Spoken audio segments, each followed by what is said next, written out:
नमस्कार दोस्तों, आज हम एक बहुत ही बड़े सवाल जो कि हर दूसरे व्यक्ति के द्वारा पूछा जाता है, आज उसके बारे में बात करेंगे।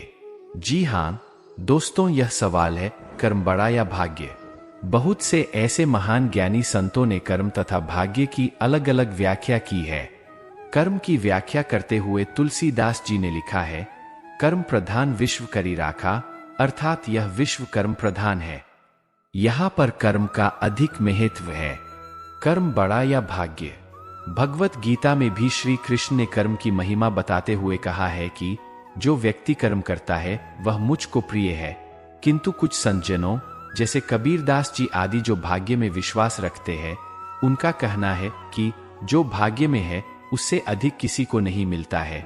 या हम कुछ लोगों को ऐसा कहते सुन सकते हैं कि जो भाग्य में लिखा है उसे हम बदल नहीं सकते, तो फिर कर्म क्यों करें। तो आइए जानते हैं कर्म बड़ा या भाग्य। भाग्य क्या है, कर्म और भाग्य में कौन बड़ा है। यह जानने से पहले हमें यह जानना होगा कि आखिर भाग्य क्या है, भाग्य निर्माण कैसे होता है। दोस्तों, हिंदू धर्म पुनर्जन्म पर विश्वास रखता है। हिंदू धर्म के हिसाब से आत्मा एक शरीर को छोड़कर दूसरे शरीर को धारण कर लेती है। इसका उल्लेख भगवत गीता में भी मिलता है।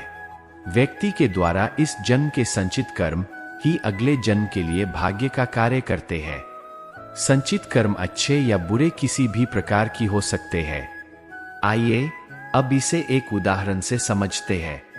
आप इस जन्म में जैसे कार्य करते हैं, अर्थात अच्छे जैसे दान, पुण्य, दूसरों की मदद करना आदि, तो यही कर्म जब तक आप जीवित हैं तब तक तो आपकी सहायता करेंगे ही। और जो बचे हुए कर्म है, यदि आप मृत्यु को प्राप्त होकर अगले जन्म को प्राप्त करते हैं, तो जो कर्मों का फल आपको इस जन्म में नहीं मिल पाया है, वह कर्मों का फल आपके अगले जन्म में के लिए भाग्य का कार्य करते हैं। यदि आपके संचित कर्म अच्छे थे तो आपका भाग्य अच्छा है, और यदि आपके संचित कर्म बुरे थे तो आपका भाग्य बुरा होता है। कर्म क्या है? व्यक्ति की हर एक गतिविधि कर्म कहलाती है।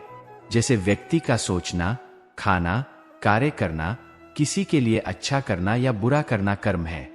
भगवत गीता के अनुसार कर्म बड़ा या भाग्य। भगवत गीता के अनुसार कर्म बड़ा या भाग्य, इसे समझने के लिए सबसे पहले हम आपको एक कहानी सुनाते हैं। एक विद्यालय में दो विद्यार्थी अजय व विजय पढ़ाई करते थे। अजय बहुत मेहनती था। वह अच्छे से पढ़ाई करने के बाद भी कक्षा में प्रथम स्थान प्राप्त करने में असमर्थ था, जबकि विजय नकल करके पास होने व भाग्य में विश्वास रखने वाला विद्यार्थी था। अजय और विजय धीरे धीरे अच्छे दोस्त बन गए। अजय भी मेहनत के स्थान पर भाग्य में विश्वास करने लगा, किंतु जब परीक्षा हुई तो अजय विजय के जैसे नकल नहीं कर पाया और वह फेल हो गया। जब उनके अध्यापक को इस बात का पता चला कि अजय फेल हो गया है, तब अध्यापक ने उन्हें समझाया कि क्या तुमने कभी बैंक के लॉकर का इस्तेमाल किया है। बैंक लॉकर दो चाबियों की मदद से खुलता है। एक चाबी उपभोक्ता के पास होती है तथा दूसरी चाबी बैंक के मैनेजर अपने पास रखता है। ठीक इसी प्रकार हमारा जीवन भी दो चाबियों अर्थात भाग्य तथा कर्म की चाबी पर निर्भर होता है, तथा बैंक मैनेजर की भूमिका ईश्वर अर्थात भगवान निभाता है। हमें अपने जीवन में अपने कर्म रूपी चाबी का इस्तेमाल करते रहना चाहिए।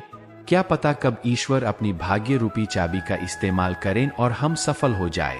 वहीं दूसरी ओर हो सकता है कि परमात्मा अपनी भाग्य रूपी चाबी लगा रहा हो, पर हम अपनी कर्म रूपी चाबी का इस्तेमाल ही ना कर रहे हो और हमारी सफलता का ताला खुल ही ना पा रहा हो। गीता के अनुसार भाग्य भी कर्मों से ही बनता है, जो कि पिछले जन्मों का कर्म होता है। एक व्यक्ति अमीर घर में पैदा होता है, वही कोई गरीब घर में, यह सब उसके पिछले जन्मों के कर्म के आधार पर ही तय होता है। भगवत गीता के अनुसार कर्म का फल तो मिलता ही है। तो अब आप समझ ही गए होंगे कि कर्म तथा भाग्य साथ साथ चलते हैं, एक के बिना दूसरा महत्वहीन है।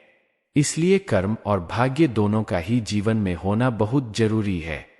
आशा करता हूं भगवत गीता के अनुसार कर्म बड़ा या भाग्य पर आपको हमारी यह जानकारी पसंद आई होगी।